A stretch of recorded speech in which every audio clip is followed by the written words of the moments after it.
Comilla city কর্পোরেশনের ১৩টি গ্রামের আবাসন উন্নয়ন সমস্যার সমাধানের দাবিতে ঢাকা চট্টগ্রাম মহাসড়কে পাশের মানববন্ধন করছেন স্থানীয়রা। আরও জানতে আমাদের সহকর্মী আব্দুল্লাহ আল মারুফ তার সঙ্গে যুক্ত হচ্ছি। তিনি আমাদেরকে জানাবেন যে এই যে আবাসন সমস্যা বা আবাসনের উন্নয়ন করবার জন্য কি কি পদক্ষেপ নেওয়া যেতে পারে, এই বিষয়গুলো নিয়েই মূলত তারা দাবিগুলো জানাচ্ছেন। মারুফ আমাদের সঙ্গে আছেন। মারুফ, একটু আমাদেরকে জানাবেন, এই যে মানববন্ধন আমরা দেখছিলাম, এই ১৩টি গ্রামের কথা বলা হচ্ছে, এখানে আসলে মানে আবাসন উন্নয়নের একটু যদি বিস্তারিত বলতেন, সমস্যাগুলো কি হয়। মারুফ, আপনি শুনতে পাচ্ছেন আমাকে?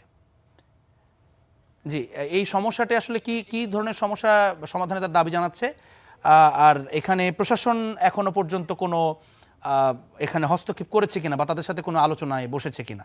শুনিনি, আমাকে বলো, ওনাকে বলো।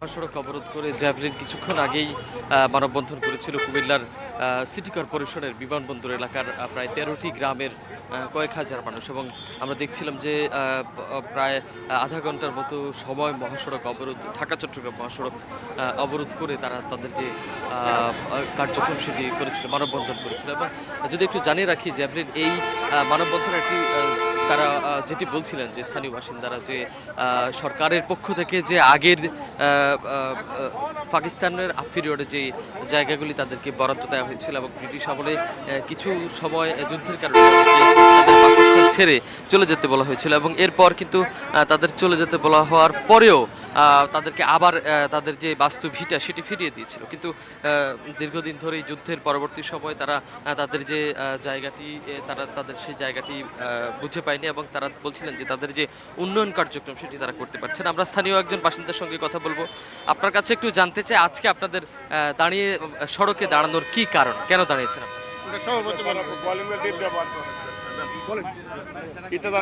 আজকে সড়কে কেন এসেছেন? আপনাদের মানববন্ধনের উদ্দেশ্য কি? বিসমিল্লাহির রহমানির রহিম। আমরা আজকে এখানে রাজপথে দাঁড়িয়েছি। আমাদের বিমানবন্দর এলাকায় দীর্ঘদিনের একটা পুরনো সমস্যা। এখানে আমাদেরকে ১৯৪২ সালে আমাদের বসতি থেকে উচ্ছেদ করা হয়।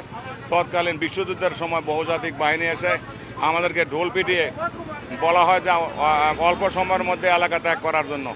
আমাদের পূর্বপুরুষরা ঘরবাড়ি ছেড়ে চলে যায় এবং অন্য জায়গায় বসতি স্থাপন করে, কোনো রকম ক্ষতিপূরণ পায় নাই। এবং পরবর্তী পর্যায়ে যুদ্ধ শেষে ত্রিপুরা ম্যাজিস্ট্রেট মহোদয় আবার ঢোল পিটিয়ে আমাদেরকে এলাকায় আসার জন্য বলে আমরা আসি। এই দীর্ঘ সময় পাকিস্তানের এবং বাংলাদেশের প্রায় ৪০-৪৫ বছর সময় আমরা কোনো অসুবিধার সম্মুখীন হই নাই।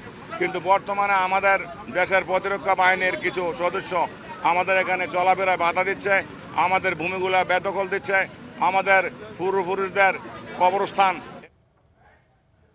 আমরা সরাসরি কুমিল্লায় যুক্ত ছিলাম।